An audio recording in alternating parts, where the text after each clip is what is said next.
guys, thanks for joining us on Family Life Today here on YouTube. Make sure you subscribe. You don't want to miss any episodes, so hit the little bell and you'll get notifications and you won't miss anything. And if this encourages you, like it and share it with your friends. Yeah, share it with your friends. Yeah, welcome to Family Life Today.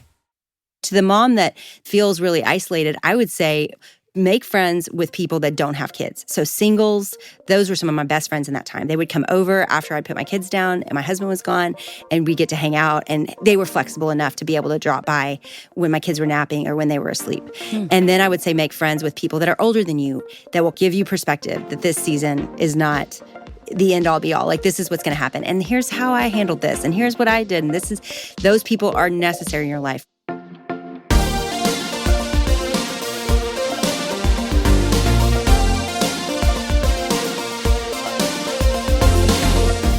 Welcome to Family Life Today, where we want to help you pursue the relationships that matter most. I'm Ann Wilson. Yes, you are. And I'm Dave Wilson, and you can find us at FamilyLifeToday.com or on the Family Life app. This is Family Life Today.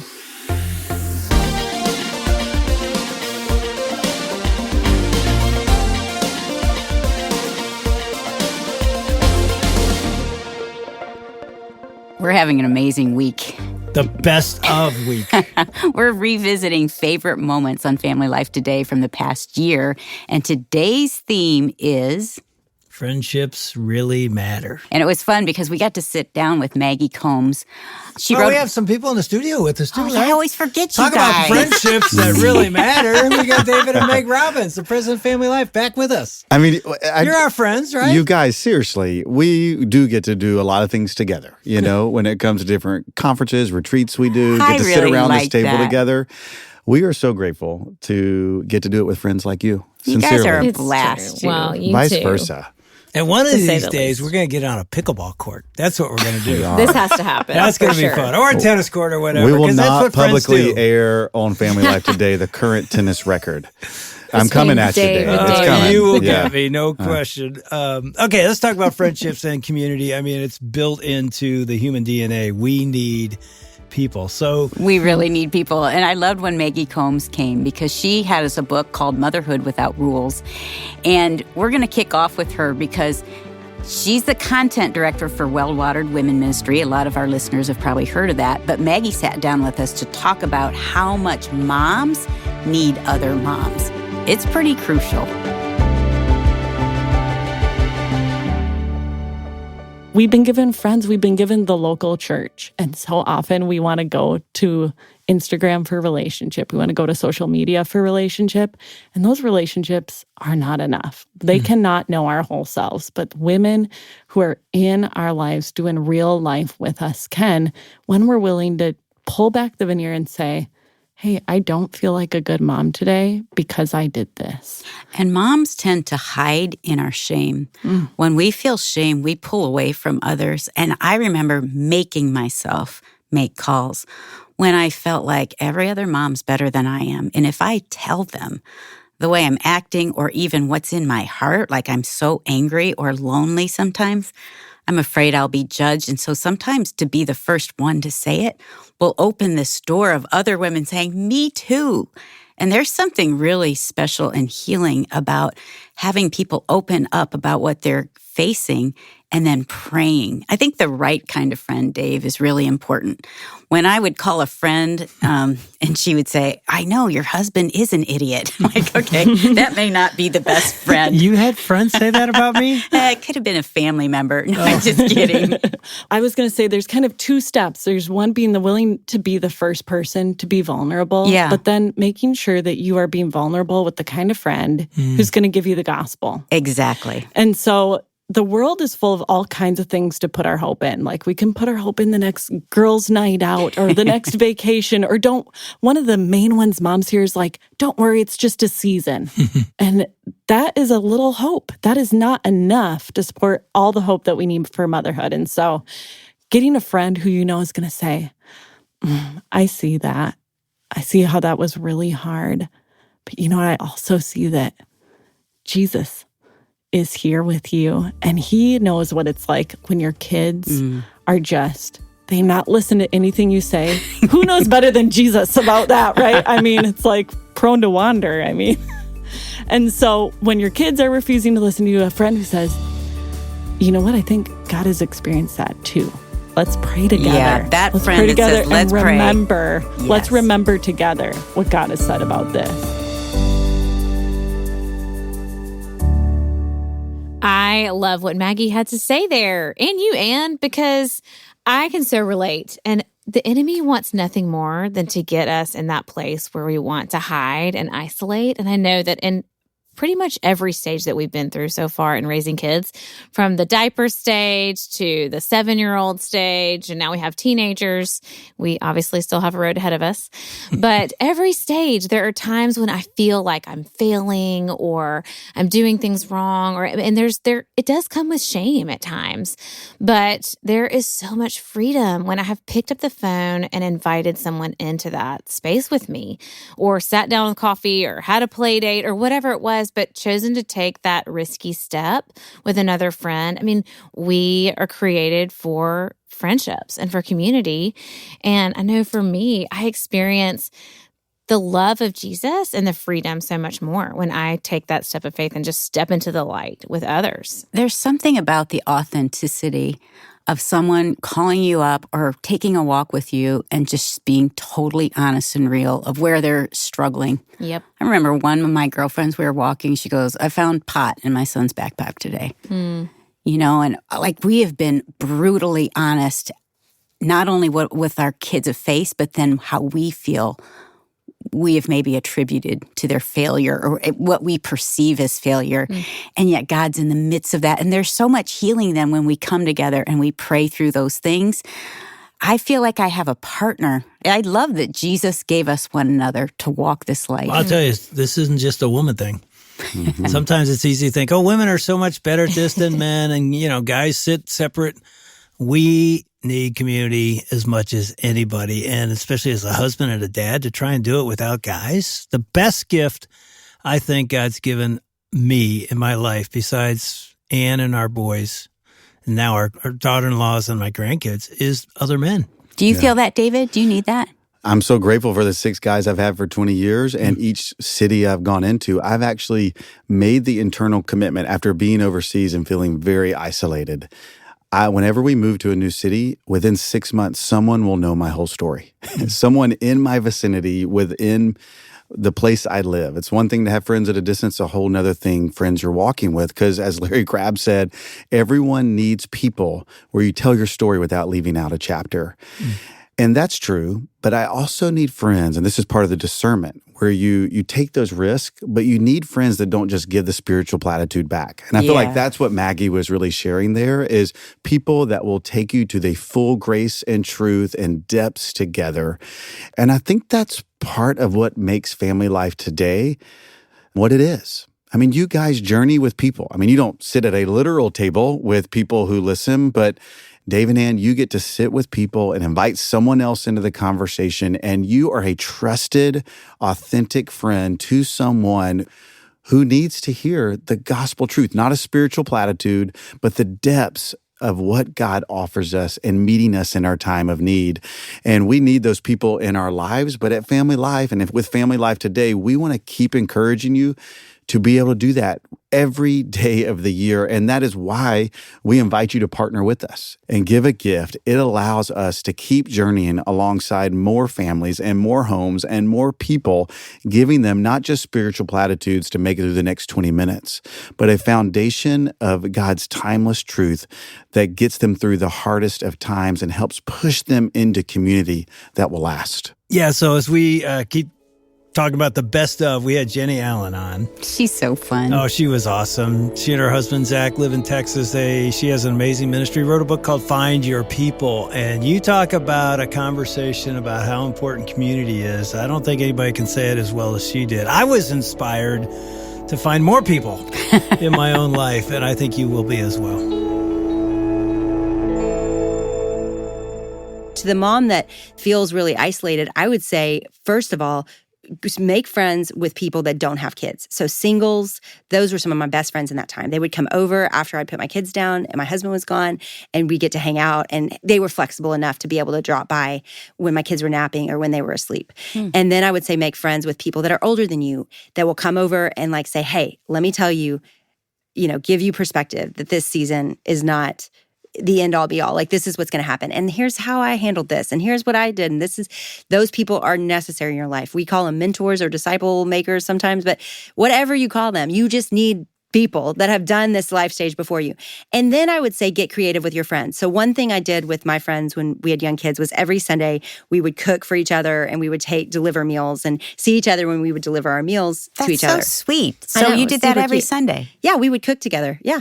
And we're about to start it again, actually, because our kids are now getting older and we don't have as many. When you've got 6, it's kind of eat a lot. Or 6 people in your family. It's hard to cook for other families. Yeah. But when your kids are little and toddlers, that's a great thing to do together, where you make the meals for the week and you cook one big meal for all the families and then they cook one big meal for all the families. It was so fun. And so just be creative. Another thing I've seen people do is meet at Costco, meet at Target, meet at somewhere there's a playground, go to a park together, like push your strollers. I also want to say, for those people that are just starting their life, do not be like Monica and Chandler on Friends, where they have their twins and they move out to the suburbs. Like, if you are having babies and you're thinking, we need a yard, we need all these things, we need the perfect house, all that, be sure you're not leaving the communal system that you actually need to raise your kids. Like that, I would say, be careful to take a job that pays more and leave your family. Be careful in that season, make choices that maybe bring you conveniences but take you away from people. I hope and believe people will, certainly not everyone's going to go move because they read this book, but I do hope it brings into context, you know what? I need neighbors and I need people that know what's going on and that I can borrow things from and take walks with and be in each other's lives. Yeah, as I hear Jenny, I just think, man, right where I'm at, there are already people all around us. There are already relationships that can grow deeper right now with just a little more intentionality. There could be big decisions on a horizon to find your people more. But really, I hear her saying, nope, right where you are. Acts 17:26, God has chosen allotted periods of times and the exact dwelling places so that people could be drawn to him. And we can just lift our eyes to what he's already doing around us. Yeah, I love how practical she is, Me too. She gives a list of 6 things you can do just to make things that we're already doing in our life. Invite somebody to do it with you, whether it's working out or pushing a stroller or whatever it might be. Invite somebody and do it together. There are people around us doing very similar things to what we're doing, or maybe there are people who wish they were doing what we're doing, and we can invite them into those moments. And sometimes they can show up when you need them the most. I remember I had to move an elliptical. Oh, from I've done that before. This is real. I mean, this was super heavy, and I got it. It's a long story, but I got it from the Lions, and they were getting rid of it. So it was the kind that 300-pound linemen can use. So it was the heavy. It was commercial It was gonna grade. last, yeah. And I remember I got to get it upstairs to this little den. There's no way. And You I said the word text upstairs. about Oh, man. upstairs. Yeah. Oh. I mean, I could not. You couldn't move it, and I literally was online like, moving companies. It's going to cost me several $100s. I'm like, okay, here it goes. And I sent a text to like 6 guys, and they were over in our house in 30 minutes. But those are the friends you can call. It was just like, it was such a gift to go, I know the guys, we used to call them your 2 a.m. friends, who any call at any time, 2 a.m, they will drop whatever to be there. And there's so many people don't have those people. Yeah. And we were made to find those people. That's what Jenny was talking about. I tell you, one of those people in our life, in my life, is Carl Clausen. Yeah. Carl hosts a show called Carl and Crew on Moody Radio in Chicago, pastor. One of the amazing things and he tells about doing the Iditarod in his book, The 7 Resolutions. And if you've never heard Carl Clausen tell a story, you're in for a treat. No one tells a story like this guy. And he tells a story about one of his dogs, I think it was named Alaska. Yeah. And it's this epic story, and guess what? The clincher is how important people are. So I had in my team some incredible dogs, but one of them was Alaska. Big, white, husky, blue eyes, just beautiful. Not the brightest guy in the team, but strong and faithful. Just one of those kind of guys. And he was my buddy. We had been mushing up the Yukon River for over 100 miles. And we finally get to the village of Caltag, and there's no checker at that checkpoint. And I'm like, what's going on?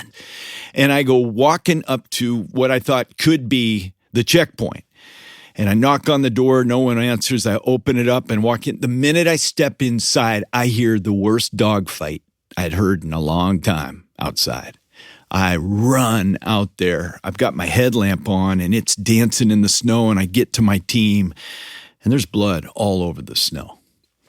What had happened was some loose village dogs didn't like the fact that my team had encroached on their turf, and they came out and attacked my team. Well, Alaska, my big boy in wheel, decided to defend the whole team, and he did. And he got the worst end of it. And I pick him up, and then we haul him back inside. By now, the veterinarian is awake, and we've got some checkers that are awake. We lay him on a table, and this big old brute of a buddy of mine, he's just looking up in my eyes, and he's looking at me like, Dad, I did it. I took him on. I protected the team. And so I thought, I can't go without him. I got to have him. To go from Caltag to Unalakleet, I got to go up over a pass, and I need my big old beefcake Alaska there in wheel. I got to have him there. And so I waited 7 hours, and after 7 hours, he got more stiff that I'm like, I can't take him. So I told the checkpoint, I said, I've got to drop this dog from team number 7, and I had to officially sign off. I'm leaving him behind. And he's out of the team. Well, he didn't know it until I harnessed up the team, and I pulled out the snow hook, which is the emergency brake for a dog team, and we mush out of Caltag and go around this corner, and here's Alaska 100 yards away, howling at me. I had to cover my face with my parka hood because I couldn't bear to see this guy. And he's just like, where are you guys going? We made it in about 25 hours to Unalakleet. I had to snowshoe a good stretch of that trail because it had wind blown over and it was just a mess. I wanted Alaska with me so badly. But I land in Unalakleet with my dog team, and I'm hungry. And they said, you hungry? I said, I'm hungry. They said, we get some chili for you over at this home. So they point over there. I mush my team over to that home. I park it. I go inside, get off all my gear. I sit down to eat, and big knock at the door. And I'm like, uh-oh. Sure enough, checker says, you got a problem with your dog team out here. One of your dogs is loose. I'm like, I got another one loose. You got to be kidding me. I go outside, walk around the corner, and guess who's there? Alaska from 100 miles ago. And Carl, what happens, this is like a movie. Well, what happens here is when you drop a dog in like a Caltag, they'll fly it to a bigger city like a Unalakleet, where I was now. I knew that they had flown him in overnight. So we go down to the ham radio operator, and the ham radio operator says, I just radioed Caltag. They haven't had any planes fly in or out of there. There's been bad weather there for the last day. I got Alaska in my hands. He's standing right underneath me. They said, but one thing did happen. They had a dog from team number 7 chewed himself free, and they haven't been able to find him. My Alaska followed me 100 miles to Unalakleet to be with me. You know what? We need to choose friends like Alaska. They're 100-mile friends. In order to find the kind of friend that Alaska was to me, and they are out there, you've got to meet people, and you pray in the spirit that God will direct you to those people that God would say, this is your Alaska buddy. No one can tell a story like Carl. I mean, you just feel like you're sitting at the feet of Garrison Keillor. I mean, it's just like he weaves a story. You feel like you're in the Iditarod. And I feel like I need that friend. But the point of the story is people do whatever it takes to be there when you need them. And hopefully we're those people in other people's lives as well. Well, you guys really are. I mean, you day in, day out help us grow. Yeah, I think what we love about you guys, Dave and Ann, is that you have one heartbeat, one passion that really drives you. Yeah, and I think as I think about the theme and beginning to close out this year as the end of year comes, we just wanted to honor you guys. We were just all holding up our flashlights to a song that Dave sang, waving it back and forth. By the way, that's never, ever happened anywhere else. So. We do it here because we love you guys, and our team put something together for you, a little surprise. In a world where relationships matter most, for one man, one thing matters mostest. What do you think I think about most of the day? Football. Football? You bring it up often. And, I'm a football guy. Probably throw a football that far. Probably football. I thought you were going to say play football. We're not here to talk about football today, which I could do. Can we make this more like a football illustration? That's what I want to talk about. You don't have to revert to football. It's never going to happen. Not everybody's going to love football. Seriously? This is Family Life Football. A story 30 years in the making. One team, one chaplain, one playoff win. You know what that meant? A lot of losses. I'm the Detroit Lions chaplain. I'm depressed. The Lions lost again. With the Detroit Lions. I stand on the Detroit Lions side. sideline. The chaplain for an NFL Maybe football. I've said it a couple times that I was the Detroit Lions chaplain for 33 seasons. Starring Shelby Abbott. I'm into the NFL, but he's really into it. Along with Ann Wilson. One of the things you talk about quite often is that I'm joyful. Football? And the losingest chaplain in the history of the universe, Dave Wilson. But our producer, Jim, just said somehow Wilson got football in an interview again. Oh, wait, football. Just had to get that in there. Please, let me take that with me. Oh, that's hilarious. That's the funniest thing. I did not see that coming.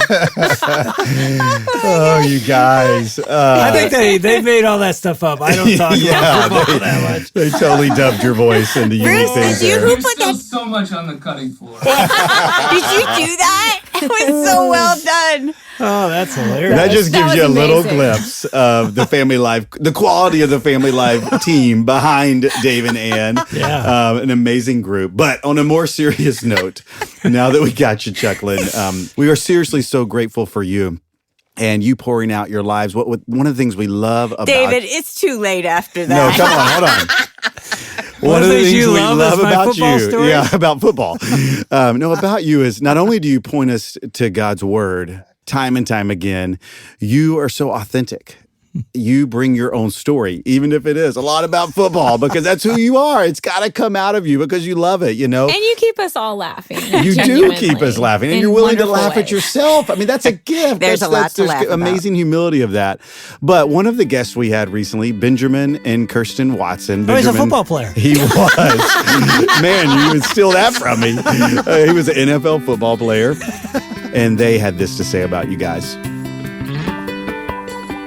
We thank you for being a demonstration, not only to the teams that you are on, but being able to do that outside of the NFL, but also across the NFL. Mm-hmm. I mean, we were never with Detroit, but through Pro Athlete Outreach, we were able to see you all, and you all have spoken in our lives in ways that you probably will never know. And I can say that a lot of other people can probably say the same thing. Mm-hmm. And so I think that's the beauty of the body of Christ, is that you can be in your lane, but you also get encouraged by people that are ahead of you, behind you, and beside you. And you guys have done that for us too. So thank you. 100%, yes.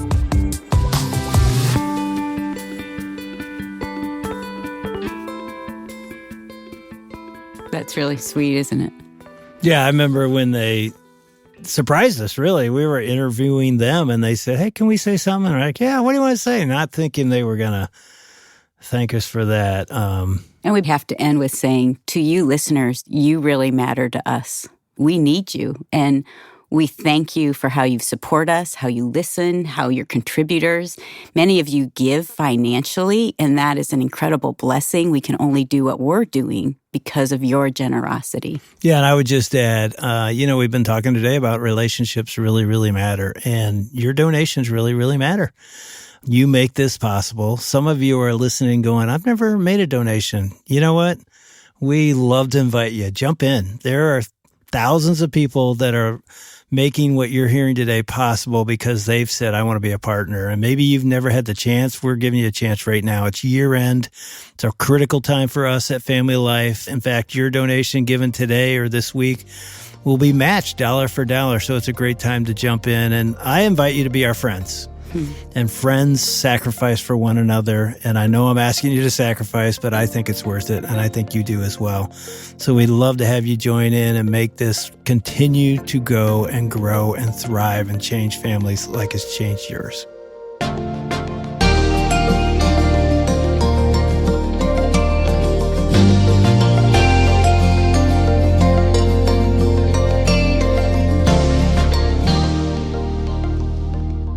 Yeah, thanks, Dave. And thanks to some generous ministry partners, our matching gift fund is even bigger now. So every gift given through the end of this year, including your gift right now, will be matched dollar for dollar until we hit $2.3 million. That's for a one-time gift, or if you become a monthly partner right now, your monthly gifts will be doubled for the next 12 months. And when you do give, as a thanks to you, we're going to send you 4 copies of Bob Lapine's book called The 4 Emotions of Christmas. Why 4 copies? Well, you can keep one for yourself and give 3 away to friends, family members, or neighbors. Or you can give all 4 copies away. It's up to you. In addition to that, we're going to send you 6 greeting cards that have been hand-selected by David and Meg Robbins. These cards make a great tool to be able to share with loved ones in your life during this Christmas season. Again, you can give today at FamilyLifeToday.com, or you can give us a call at 800-358-6329. That's 800, F as in family, L as in life, and then the word today. You know, it's easy to get caught up in life and totally forget that after this, there's something better in store, namely heaven. Well, tomorrow on Family Life Today, Dave and Ann are joined by Johnny Erickson Tata to talk about helping you and your kids look ahead toward the fantastic forever party in store for all of us who believe, and that's heaven. On behalf of Dave and Ann Wilson, I'm Shelby Abbott. We'll see you back next time for another edition of Family Life Today.